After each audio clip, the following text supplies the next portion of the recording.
ദൈവത്തിൻ്റെ അതിപരിശുദ്ധമായ നാമം മഹത്വമുണ്ടാകട്ടെ. ഇന്ന് പ്രഭാതത്തിൽ ധ്യാന ചിന്തയ്ക്കായി പരിശുദ്ധാത്മാവിൻ്റെ ഹൃദയത്തിൽ തന്ന ചിന്ത നെഹമ്യാവിൻ്റെ പുസ്തകം 1-ാം അധ്യായം 4-ാമത്തെ വാക്യമാണ്. ഈ വർത്തമാനം കേട്ടപ്പോൾ ഞാൻ ഇരുന്നു കരഞ്ഞു, കുറേ നാൾ ദുഃഖിച്ചും ഉപവസിച്ചും കൊണ്ട് സ്വർഗത്തിലെ ദൈവത്തോട് ഞാൻ പ്രാർത്ഥിച്ച് പറഞ്ഞതെന്തെന്ന്. നെഹമ്യാവ് താമസിക്കുന്നത് പേർഷ്യൻ രാജധാനിയിൽ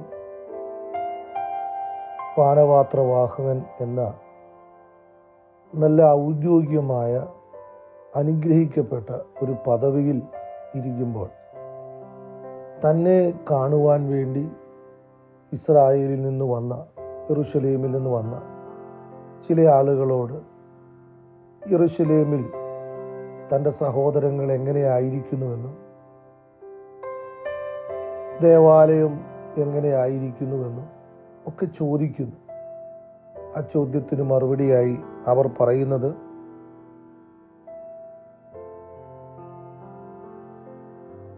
പ്രവാസത്തിൽ തെറ്റി ഒഴിഞ്ഞുപോയ ശേഷിപ്പ് ആ സംസ്ഥാനത്തിൽ മഹാകഷ്ടത്തിലും അപമാനത്തിലും ഇരിക്കുന്നു.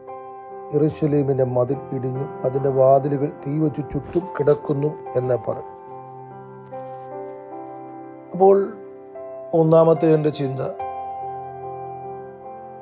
സുഖകരമായ ഒരു ജോലിയും തൻ്റെ കുടുംബത്തിനും ഒക്കെ നല്ല സുരക്ഷിതമായ ജീവിതവും ഉള്ളപ്പോഴും ആത്മീയ കാര്യങ്ങളെക്കുറിച്ച് ചിന്തിക്കുകയും അതറിയുവാൻ ആഗ്രഹിക്കുകയും ചെയ്യുന്ന ഒരു മനുഷ്യൻ എന്ന രീതിയിൽ നെഹമ്യാവിനെ കാണാം.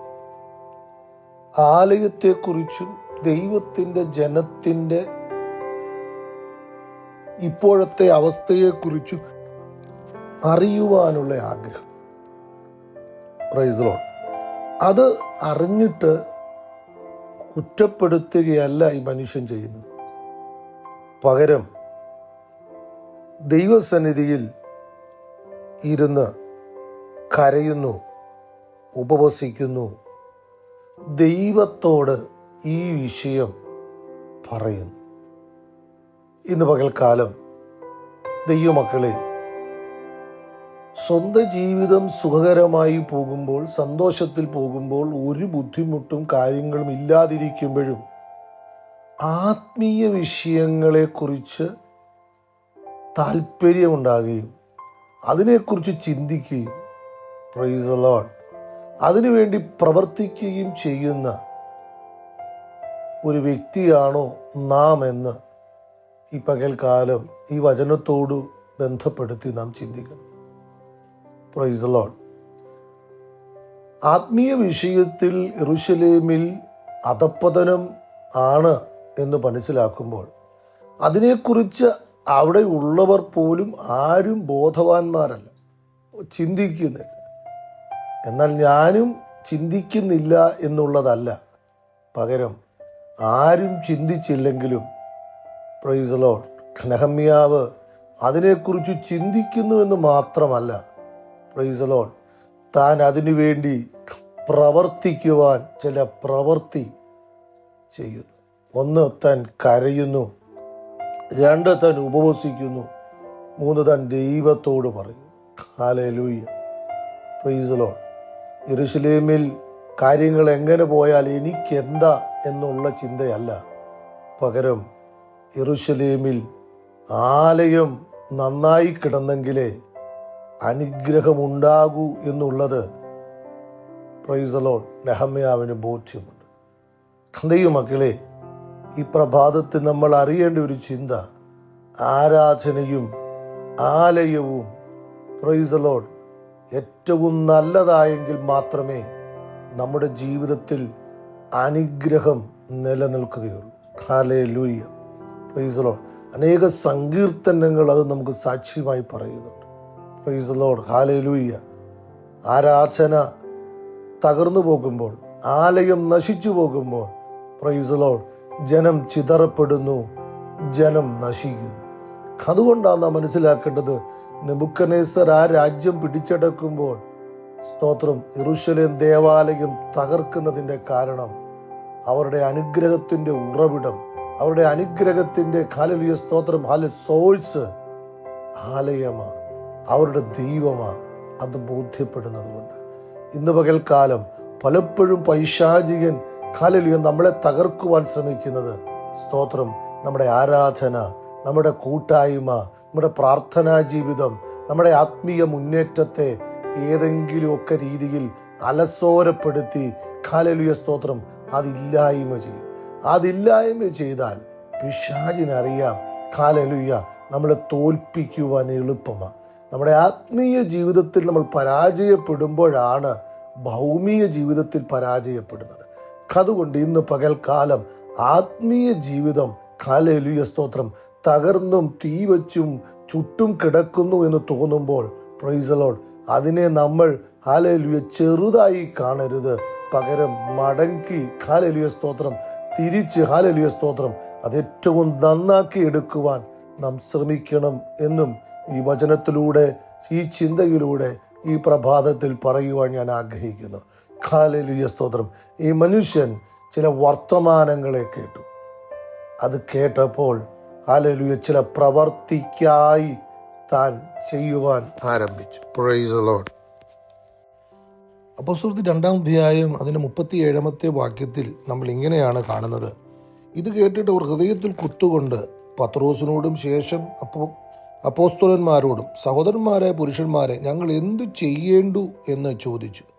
നോക്കണം സ്തോത്രം, അവർ ചോദിക്കുന്നൊരു ചോദ്യമാണ്, ഞങ്ങൾ എന്നാ ചെയ്യേണ്ടത്? ഓൾറെഡി ഇതൊക്കെ സംഭവിച്ചു പോയി, അല്ല അതിൽ നിന്ന് ഞങ്ങൾക്ക് രക്ഷപ്പെടണം, ഞങ്ങൾ എന്തു ചെയ്യണം എന്ന് ചോദിക്കുമ്പോൾ പത്രോസ് ചില കാര്യങ്ങളോടെ പറയുന്നുണ്ട്. സ്തോത്രം, നിങ്ങൾ മാനസാന്തരപ്പെടണം, നിങ്ങളുടെ പാപങ്ങളുടെ മോചനത്തിനായി ഓരോരുത്തൻ യേശുക്രിസ്തുവിൻ്റെ നാമത്തിൽ സ്നാനമേൽക്കുവിൻ, എന്നാൽ പരിശുദ്ധാത്മാവെന്ന ദാനം ലഭിക്കും. ഇങ്ങനെ ഹല്ലേലൂയ സ്തോത്രം അവർ ചെയ്യേണ്ട ചില കാര്യങ്ങൾ പറഞ്ഞപ്പോൾ സ്തോത്രം അവിടെ നമ്മൾ കാണുന്നത് ഇങ്ങനെയാണ്. അവൻ്റെ വാക്ക് കൈക്കൊണ്ടവർ സ്നാനമേറ്റു. അന്ന് 3000-ഓളം പേര് അവരോട് ചേർന്നു. അപ്പോൾ നോക്കണം സ്തോത്രം, ചില ആളുകൾ പത്രോസിനോട് ചോദിക്കുകയാണ്, ഞങ്ങൾ എന്താ ചെയ്യേണ്ടത്? അത് ചെയ്യേണ്ടത് എന്താണെന്ന് പത്രോസ് പറയുമ്പോൾ അവർ അത് ചെയ്യുവാൻ തയ്യാറാകുകയാണ്. എന്ന് വെച്ചാൽ ഇന്ന് പകൽക്കാലം നമ്മുടെ ചിന്ത മറന്നു പോകരുത്. സ്തോത്രം, ചിലത് നമ്മൾ കേൾക്കുമ്പോൾ ഹല്ലേലൂയ സ്തോത്രം ഇനി അടുത്ത സ്റ്റെപ്പിലേക്ക് എങ്ങനെ പോകേണ്ടെന്ന് ഹല്ലേലൂയ സ്തോത്രം നമുക്ക് മനസ്സിലാകാതിരിക്കുമ്പോൾ, വളരെ പ്രതിസന്ധികളിലൂടെ നാം കടന്നു പോകുമ്പോൾ, വളരെ പ്രതികൂലത്തിലൂടെ നാം കടന്നു പോകുമ്പോൾ പ്രൈസ് ദി ലോർഡ് ഒന്നും ചെയ്യാതിരിക്കുക എന്നുള്ളതല്ല, പകരം പ്രൈസ് ദി ലോർഡ് ചില പ്രവർത്തികൾ നമ്മൾ ചെയ്യുവാൻ തയ്യാറാകുക എന്നുള്ളത്. നെഹമ്യാവ് പ്രൈസ് ദി ലോർഡ് ചില വർത്തമാനം കേട്ടു. ഹല്ലേലൂയ യെരൂശലേമിൽ വാതിലുകൾ ഇടിച്ച് സ്തോത്രം ഹല്ലേലൂയ തീ വച്ച് ചുട്ടുകളഞ്ഞ് മതിലുകൾ ഇടിഞ്ഞു കിടക്കുന്നത് ഖാൻ കേട്ടപ്പോൾ ഹല്ലേലൂയ അതിൻ്റെ പണിക്ക് വേണ്ടി, അതിൻ്റെ പുനരുത്ഥാനത്തിനു വേണ്ടി ഹല്ലേലൂയ സ്തോത്രം താൻ ചിലത് ചെയ്യുവാൻ ആരംഭിക്കുക. ആദ്യമായി താൻ കരയുക, ഉപവസിക്കുക, ദൈവത്തോട് അതിനെക്കുറിച്ച് ചോദിക്കുക. പിന്നീട് നമ്മൾ തുടർമാനമായി വായിക്കുമ്പോൾ സ്തോത്രം തൻ്റെ ചില പ്രവർത്തികളെ കുറിച്ച് കാണുവാനായിട്ട് കഴിയും. ഒരു വർത്തമാനം കേൾക്കുമ്പോൾ സ്തോത്രം അത് കേട്ട് അനങ്ങാതെ ഇരിക്കുകയല്ല, പ്രവർത്തിക്കുക, എഴുന്നേൽക്കുക. ഹല്ലേലൂയ. അങ്ങനെ പ്രവർത്തിക്കുക, എഴുന്നേൽക്കുമ്പോൾ സ്തോത്രം അവിടെ ദൈവം ഒരു വിടുതൽ അയക്കുമെന്നുള്ളതാണ് ഈ പ്രഭാതത്തിൽ ചിന്തിക്കുന്നത്. Price the Lord. രൂത്തിന്റെ പുസ്തകം 2-ാം അധ്യായത്തിൽ നമ്മൾ കാണുന്നത് നവോമിയും രൂത്തും ബെത്ലഹേമിലേക്ക് വരുന്നു. ബെത്ലഹേമിൽ വരുമ്പോൾ രൂത്ത് നവോമിയോട് ചോദിക്കുന്നൊരു ചോദ്യമുണ്ട്. ഞാൻ വയലിൽ ചെന്ന് എന്നോട് ദയ കാണിക്കുന്നവനെ ആശ്രയിച്ച് കതിർ പെറുക്കട്ടെ എന്ന് ചോദിച്ചു. പോയിക്കൊള്ളുക മകളെ എന്ന് അവൾ പറഞ്ഞു. ഇസ്രായേലിൻ്റെ ഒരു രീതിയാണ് സ്തോത്രം, അനാഥനും വിധവയ്ക്കും പരദേശിക്കുമൊക്കെ അവർക്കൊരു അനുവാദമുണ്ട്. സ്തോത്രം, വയൽ കൊയ്യുമ്പോൾ അവിടെ ചിതറിക്കിടക്കുന്ന കറ്റകളിൽ നിന്ന് വീണ് കിടക്കുന്ന ചിതറിക്കിടക്കുന്ന ആ കറ്റയുടെ ആ ഓരോ മണികൾ അവർക്കെടുക്കാം. അതുപോലെ അരികിൽ ചിലത് കൊയ്യാതെ അവർ വിടും, അത് അവർക്ക് കൊയ്തെടുക്കാം. അത് അനാഥനും വിധവയ്ക്കും പരദേശിക്കും വേണ്ടി ആ യജമാനൻ വിട്ടുകളയേണ്ടതാണ്. അതെല്ലാം എടുത്തുകൊണ്ട് പോകരുത്, അത് അവർക്കുള്ള അവകാശമാണ്. അങ്ങനെ ഒരു സിസ്റ്റം ഇസ്രായേലിലുണ്ട്. ഇത് ആ നവോമി രൂത്തിനോട് പറയുന്നുണ്ട്. രൂത്തിനത് മനസ്സിലായപ്പോൾ രൂത്ത് നവോമിയോട് പറയുന്നു, ഇത് കൊയ്ത്തുകാലമല്ലേ, നമ്മൾ സ്തോത്രം വളരെ പട്ടിണിയിലും ദാരിദ്ര്യത്തിലുമല്ലേ, ഞാൻ പോയിട്ട് ഹല്ലേലൂയ അനാഥനും പരദേശിക്കും വിധവയ്ക്കും ഹല്ലേലൂയ ഉള്ള ഒരവകാശമുണ്ടല്ലോ, അതുകൊണ്ട് ഏതെങ്കിലും ഒരു യജമാനൻ എന്നോട് ദയ കാണിച്ചാൽ ആ വയലിൽ പോയി ഞാൻ ആ മണികൾ പെറുക്കുവാൻ പൊക്കൊള്ളട്ടെ എന്ന് ചോദിക്കുമ്പോൾ നവോമി പറയുന്നു, നീ പൊയ്ക്കൊള്ളുക എന്ന്. അപ്പോൾ നോക്കണം, സ്തോത്രം, തങ്ങളുടെ പ്രതിസന്ധികളിൽ വെറുതെ ഇരിക്കുന്ന രൂത്തല്ല, പകരം പ്രവർത്തിക്കുന്ന രൂത്ത്. സ്തോത്രം. ഇന്ന് പകൽക്കാലം ഈ ചിന്ത ഞാനിവിടെ അവസാനിപ്പിക്കുവാൻ ആഗ്രഹിക്കുമ്പോൾ ദൈവജനത്തോട് പറവാൻ ആഗ്രഹിക്കുന്നത്, പ്രതിസന്ധികളിൽ നമ്മൾ അനങ്ങാതെ ഇരിക്കല്ല, പ്രവർത്തിക്കുന്നവരാകുക. പ്രതിസന്ധികളെക്കുറിച്ച് അറിയുമ്പോൾ, പ്രതികൂലങ്ങളെക്കുറിച്ച് അറിയുമ്പോൾ നമ്മൾ പ്രവർത്തനം നിർത്തുകയല്ല, പ്രവർത്തിക്കുന്നവരാകുക. നെഹമ്യാവിന് മനസ്സിലായി, യെരൂശലേമിൽ വലിയ പ്രതിസന്ധിയ, അവിടെ ജനം കഷ്ടത്തില്, മഹാകഷ്ടത്തില്, ഹല്ലേലൂയ അപമാനത്തില്. അപ്പോൾ അവൻ പ്രവർത്തിക്കുവാൻ തയ്യാറാകുക. ഹല്ലേലൂയ സ്തോത്രം. അതുപോലെ തന്നെ ഹല്ലേലൂയ സ്തോത്രം, ഹല്ലേലൂയ സ്തോത്രം, പത്രോസ് തങ്ങളുടെ പാപത്തെക്കുറിച്ച്, അവരുടെ തെറ്റിനെക്കുറിച്ച് പറയുമ്പോൾ ഹല്ലേലൂയ അവർക്ക് മനസ്സിലായി, ഇതിൽ നിന്ന് രക്ഷപ്പെടുവാൻ ഞങ്ങൾക്ക് കഴിയത്തില്ല, കാരണം ഞങ്ങൾ നീതിമാനായവനെ കൊന്നുകള, ആ പാപം ഞങ്ങളുടെ മേലും ഞങ്ങളുടെ തലമുറയിലും വന്നു, ഇതിൽ നിന്ന് രക്ഷപ്പെടാൻ ഞങ്ങൾ എന്നാ ചെയ്യേണ്ടതെന്ന് ചോദിക്കുമ്പോൾ, ആ പ്രതിസന്ധിയിൽ നിന്ന്, ആ പ്രതികൂലത്തിൽ നിന്ന്, ആ പാപത്തിൽ നിന്ന് രക്ഷപ്പെടാൻ ഞങ്ങൾ എന്താ ചെയ്യേണ്ടതെന്ന് ചോദിക്കുമ്പോൾ പത്രോസ് പറയും, ഹല്ലേലൂയ സ്തോത്രം, പറയുന്നത്, സ്തോത്രം, നിങ്ങൾ മാനസാന്തരപ്പെടണം. ഹല്ലേലൂയ. ഓരോരുത്തരും യേശുക്രിസ്തുവിന്റെ നാമത്തിൽ സ്നാനപ്പെടണം, പരിശുദ്ധാത്മാവ് ദാനം ലഭിക്കും. അപ്പോൾ നോക്കണം, ഹല്ലേലൂയ സ്തോത്രം, നിങ്ങൾ ഈ പ്രതിസന്ധിയിൽ അടങ്ങിയിരിക്കുകയല്ല, പ്രവർത്തിക്കാൻ തയ്യാറാകുക. അങ്ങനെ പ്രവർത്തിക്കാൻ തയ്യാറായപ്പോൾ സ്തോത്രം, അവർക്ക് ആ രക്ഷയുടെ അനുഭവത്തിലേക്ക് വരുവാനായിട്ട് കഴിഞ്ഞു. സ്തോത്രം.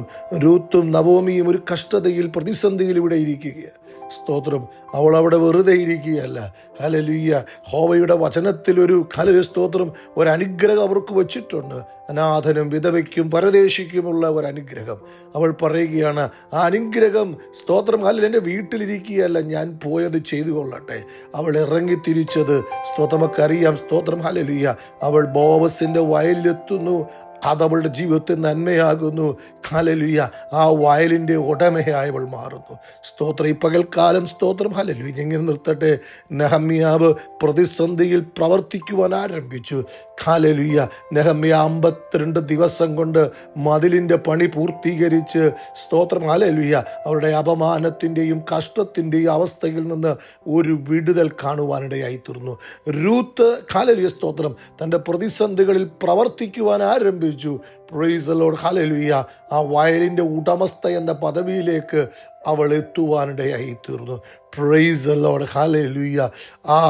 ഹല്ലേലൂയ പത്രോസിനോട്, ഹല്ലേലൂയ, ശേഷം അപ്പോസ്തലന്മാരോടും രക്ഷ പ്രാപിക്കുവാൻ, ഇതിൽ നിന്നൊരു വിടുതൽ ലഭിക്കുവാൻ ഞങ്ങൾ എന്ത് ചെയ്യണമെന്ന് ചോദിച്ചു. ഹല്ലേലൂയ. പ്രവർത്തിക്കുവാൻ അവർ തയ്യാറായപ്പോൾ, അനുസരിക്കുവാൻ അവർ തയ്യാറായപ്പോൾ രക്ഷയുടെ അനുഭവം അവർക്ക് ലഭിക്കാനിടയായി തീർന്നു. ഇന്ന് പകൽക്കാലം ഹല്ലേലൂയ പ്രതിസന്ധികളിൽ പ്രവർത്തനം നിർത്തുകയല്ല, ഇനി ഒന്നും ചെയ്യുന്നില്ല എന്നുള്ളതല്ല. പ്രതിസന്ധിയിൽ പ്രവർത്തിക്കുവാൻ നാം തയ്യാറാകുന്നു എങ്കിൽ ഹല്ലേലൂയ പ്രതിഫലം തന്ന് ദൈവം നമ്മെ മാനിക്കും. ഞാൻ ജനത്തിനു വേണ്ടി പ്രാർത്ഥിക്കുന്നു. പരിശുദ്ധനായ ദൈവമേ, നിത്യനായ കർത്താവേ, പ്രതിസന്ധികൾ പലരും ഹല്ലേലൂയ കാര്യങ്ങൾ വിട്ടുകളയുമ്പോൾ പ്രവർത്തിക്കുന്നവർക്ക് പ്രതിഫലം കൊടുത്ത് അനുഗ്രഹിക്കുന്ന ദൈവത്തിൻ്റെ പദ്ധതിയെക്കുറിച്ച് ഞങ്ങൾ കേട്ടു. കർത്താവെ, അത് ജനത്തിന് കൊടുത്തനുഗ്രഹിക്കണം. രൂത്ത് പ്രതിസന്ധിയിൽ പ്രവർത്തിച്ചത് അവൾക്ക് വയലിൻ്റെ ഉടമസ്ഥയാകുവാൻ തക്കവണ്ണം വഴിയെ തുറന്നു. നെഹമ്യാവ് ഹല്ലേലൂയ പ്രതിസന്ധികളിൽ, ഹല്ലേലൂയ സ്തോത്രം, യെരൂശലേമിൻ്റെ ആ അവസ്ഥ കണ്ടിട്ട്, ആ പ്രതിസന്ധി കണ്ടിട്ട് തൻ്റെ പ്രവർത്തിക്കുവാൻ താൻ ആരംഭിച്ചു. 52 ദിവസം കൊണ്ട് അതിൻ്റെ പണി പൂർത്തിയാക്കിയെന്ന് മാത്രമല്ല, നെഹമ്യാവിൻ്റെ ചരിത്രം പുസ്തകത്താളുകളിൽ എഴുതി വെച്ചു. ഹല്ലേലൂയ. അതേ കർത്താവേ, പത്രോസിൻ്റെ പ്രസംഗം ഹല്ലേലൂയ കേട്ട് പ്രവർത്തിക്കുവാൻ ആരംഭിച്ച ചിലരുടെ ജീവിതത്തിന് രക്ഷാകരമായ ജീവിതം നയിക്കുവാൻ ആ ഒരു അനുഗ്രഹത്തെ കൊടുത്തതുപോലെ ഈ വചനം കേൾക്കുന്ന ചിലരുടെ ജീവിതത്തിൽ കർത്താവേ ഹല്ലേലൂയ, അവരുടെ പ്രതിസന്ധികളിൽ, അവരുടെ പ്രതികൂലത്തിൽ ഹല്ലേലൂയ നിഷ്ക്രിയരായിരിക്കുകയല്ല കർത്താവേ, പ്രവർത്തിക്കുവാൻ തയ്യാറാകുവാൻ ഹല്ലേലൂയ കർത്താവ് ഇന്ന് പകൽക്കാലം ഇടയാക്കണമേ. അവർക്കൊരു പ്രതിഫലം കൊടുത്ത് അങ്ങേ മാനിക്കണം, അങ്ങ് അവരെ മാനിക്കണമേ എന്ന് പ്രാർത്ഥിക്കുന്നു. കർത്താവ് ഇങ്ങനെ ചെയ്യുന്നതുകൊണ്ട് സ്തോത്രം. ജനത്തെ അനുഗ്രഹിച്ചതോർത്ത് സ്തോത്രം. മഹത്വം അങ്ങേക്ക്. ഞങ്ങൾക്കായി ജീവച്ചക്ക് സുവേശുവിന് ധന്യമുള്ള നാമത്തിൽ പ്രാർത്ഥന ദയവായി ശ്രവിക്കണേ സ്വർഗീയ നല്ല പിതാവേ. ആമേൻ. അനുഗ്രഹിക്കപ്പെട്ട ദിനം ദൈവജന തരട്ടെ. Have A blessed day. God bless you.